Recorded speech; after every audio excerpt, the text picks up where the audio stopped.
Hello guys, welcome back to my YouTube channel. এর আগের ভিডিওতে আমি আমার সারা বছরের পুরো রোড ম্যাপ দিয়েছি, আমার কীভাবে কীরকম হয়ে চলেছে। আজকে জুন মাসের 1 তারিখ, অর্থাৎ আমার ডে 10। তো আজকে এই দিনে আমি কী কী করলাম তো তোমাদের সাথে সেটা দেখাতে চলেছি। তো চলো,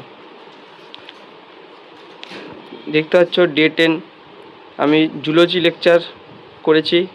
সেটা তো breathing and exchange of gases চ্যাপ্টারটার প্রথম লেকচার, তার ডিপিপি করেছি এবং সেটা ক্লাস রিভাইজও কমপ্লিট হয়ে গেছে। আমি ফিজিক্স লেকচার করতে পারিনি, আর ফিজিক্যাল কেমিস্ট্রি লেকচার করেছি, তার ডিপিপি করেছি এবং তার ক্লাস রিভিশন করেছি। আর বোটানি লেকচার করতে হয়নি, ক্লাস স্টাডিটা করেছি, দুটো ক্লাস করেছি, তার পুরো কমপ্লিট করেছি। তো এটি পড়েছি, বেশি কিছু হয়নি, দুটো ক্লাস তার ডিপিপি নোট এগুলো হয়েছে।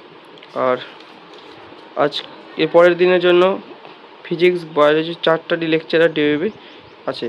তো দেখা যাক কতটা করতে পারি না পারি। তো ঠিক আছে, আজকে আমার ডে 10 এতদিন পর্যন্তই।